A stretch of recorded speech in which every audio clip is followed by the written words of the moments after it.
Hello guys, I'm tonirosechua, and for today we'll talk about the FAQs of this ESL company, which is called Native Camp. So, ito yung mga frequently asked questions mostly ng mga tao about the company, or not just for this specific company, but when you apply for a job or when you are looking for a new company, ito usually yung mga tanong natin. So for today, it is going to be specific for Native Camp. So first, what is Native Camp, or who is Native Camp? So they are an ESL company, so English as secondary language company. So they provide online English teaching to foreign students. So now, for students, sino-sino ba ang mga students dito sa Native Camp? So ang students nila are Japanese. So Japanese nationalities ang mga tinuturuan ng English dito. For age bracket naman, it could be as young as 3 or 4 years old. Siguro yung mga batang basta natuto ng magsalita, syempre gusto ng mga magulang matuto agad magsalita ng English. So you would encounter students as young as 4 years old up to walang age limit. Siguro minsan may mga student dito na senior citizens na gusto pa rin matuto mag-English. So push lang. So yun yung mga age levels ng mga students dito. Now, next question is teaching materials. So ang tanong, di ba, as a teacher, are you going to create your own modules, your own lesson plan? The answer is no. The teaching materials is already provided by the company. So, aaralin mo na lang yung mga lesson titles na ito, yung mga types of lessons na tinuturo nila. So they will be providing you the modules, the lesson plan, or teaching materials. There are also sample videos that you can watch on how it's being taught. So madali lang naman yun. So you don't have to worry about teaching materials kasi it is already provided. Now, next naman is, are you going to be a regular employee ng company to? Are you on a probationary? So the answer sa question na yan, you are going to be an independent contractor. There will be no employee-employer relationship sa kanila kasi independent contractor kanila. Okay? So now, of course, ang pinaka-tinatanong ng karamihan is the salary. Magkano ba ang salary dito when I join Native Camp? So dito, the salary is based on ranking. From what I know, yung starting dito, when you first join them, yung ranking na tinatawag na dito is B2, tapos ang rate mo is 80 pesos if for the Philippine currency, kasi meron din silang mga foreigners, but let's just talk about the Philippine currency. It's 80 pesos per class. Okay? And by the way, there are two types of lessons pala. They call it the booked and sudden lesson. So let's tell the difference between the two. Booked meaning si student nag-reserve ng klase sa'yo. Kasi 'di ba, you are going to open your schedule, tapos si student nag-book ng specific date and time sa'yo. So that is called booked or reserved classes. The other one naman is called sudden. What is a sudden lesson? Sudden is, for example, nag-open ka ng schedule mo ng, let's say, 9 a.m. to 3 p.m. Tapos 10 a.m. wala kang reservation, walang nag-book sa'yo sa oras na 10 a.m. So, ang gagawin mo, you will be on standby status. Kapag naka-standby ka, anytime, pero parang may papasok na student sa'yo, hindi sila naka-reserve na klase. Parang mag-join lang sila sa'yo, kumbaga, nakita kanila na available. So, yon.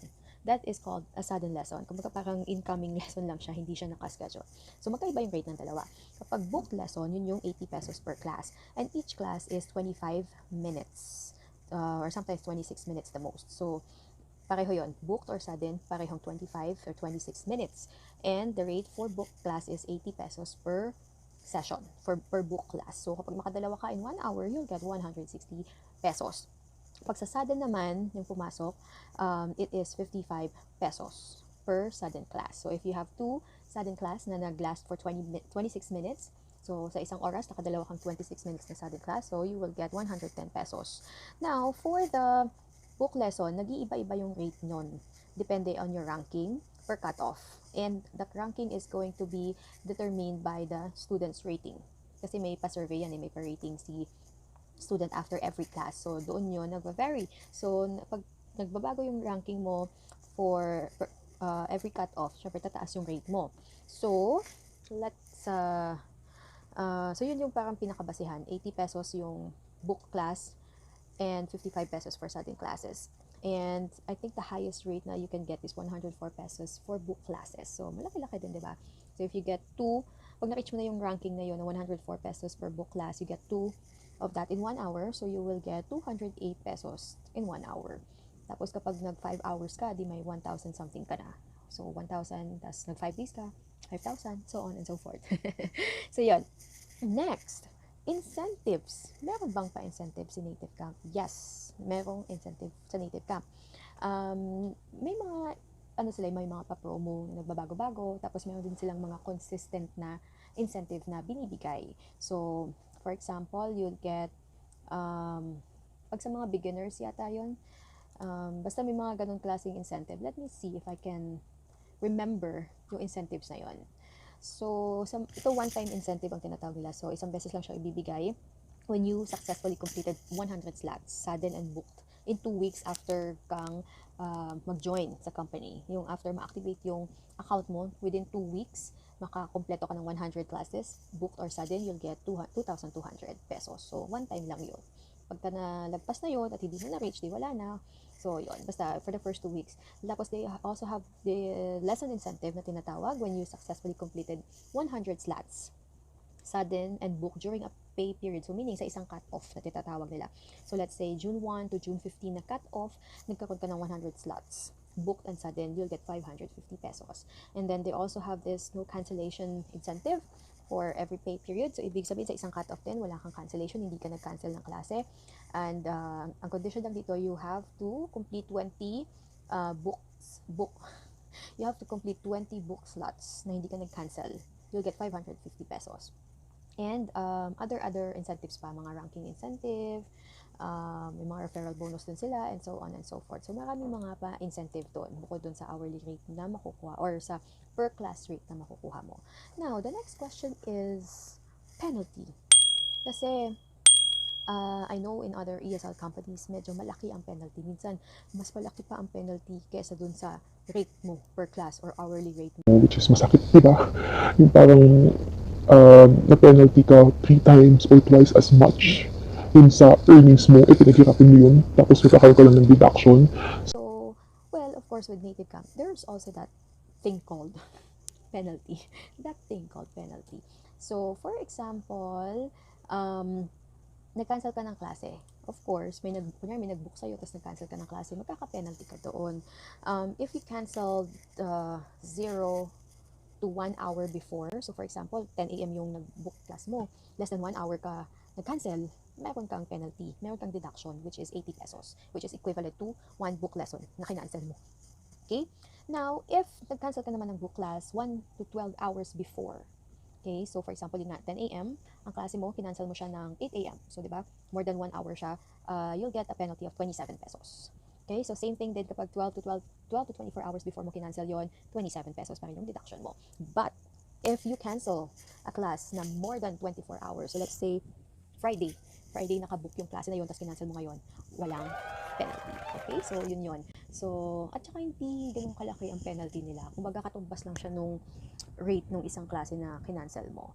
Unlike with the other ESL companies na pag nag-cancel ka, times 3 or times 2 or more ang magiging deduction Mo, which is masakit, di ba? Kasi pinaghirapan mo yun, tapos i-deduct lang nila sa'yo. Okay? So, next, the schedule. Ang schedule ba dito? Flexible? Yun yung mga tanong eh. Flexible ba ang schedule dito? Meron ka bang susundang schedule? Meron bang limit? May quota? Meron ka bang minimum requirement? So, to answer that, first, the schedule is very flexible. Ito yung legit na flexible ang schedule kasi ikaw mismo yung magpa-plan. And by the way, it's open 24 hours. 24/7, not unless may system maintenance yung Native Camp. Ibablock nila yung certain day and hour na yon. But wala. If walang system maintenance, it's open 24/7. And ikaw bahala ang mag-plot nun. They will be asking you to download an app in your cell phone where you can plot your schedule, where you can manage your schedule anytime, anywhere, which is very nice, di ba? Kung wala namang nakabook na klase doon, you can just close it anytime. You can open, for example, today, feeling mo busy ka, tapos maya-maya naging available ka at feeling mo gusto mo mag-teach, you can open a schedule anytime you want. At wala din siyang minimum hours. Kung gusto mo, 3 hours lang. Or kung gusto mo, sa morning, 3 hours ka lang na. Tapos mamaya sa hapon, 3 hours ulit, that's fine.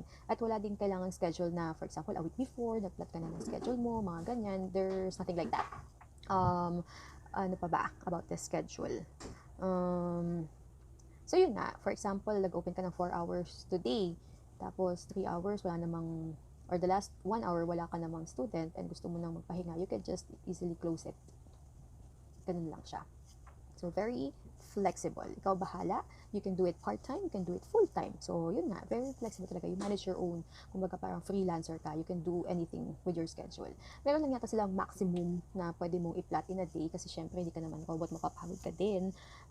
They value your health. And of course, to avoid din naman cancellations kapag biglang na overwhelm ka sa sobrang dami ng classes. So, parang they are promoting a work-life balance. Parang ganun. So that's one thing about good about them is the schedule. Very flexible talaga, and you manage it on your own. Mode of payment. So how do you get your salary? How do you get your payment? And all that. You need to have an account or sa BPI or PNB. So yun lang yung kanilang mode of payments. Walang PayPal or any banks na gusto mo. BPI and PNB lang. You have to open a savings account. Ikaw mismo yung maglalakad nun. Ikaw bahala.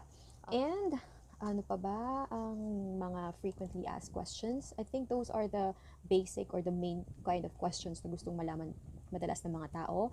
The schedule, the penalties, and of course, salaries and incentives. So I hope you find this very helpful. If you have more questions, just leave a comment below. I'll try to answer them. If I have the answer, I will answer you right away in the comment section below. Okay, so please don't forget to give this video a thumbs up, subscribe to my channel if you haven't already. Thank you so much for watching.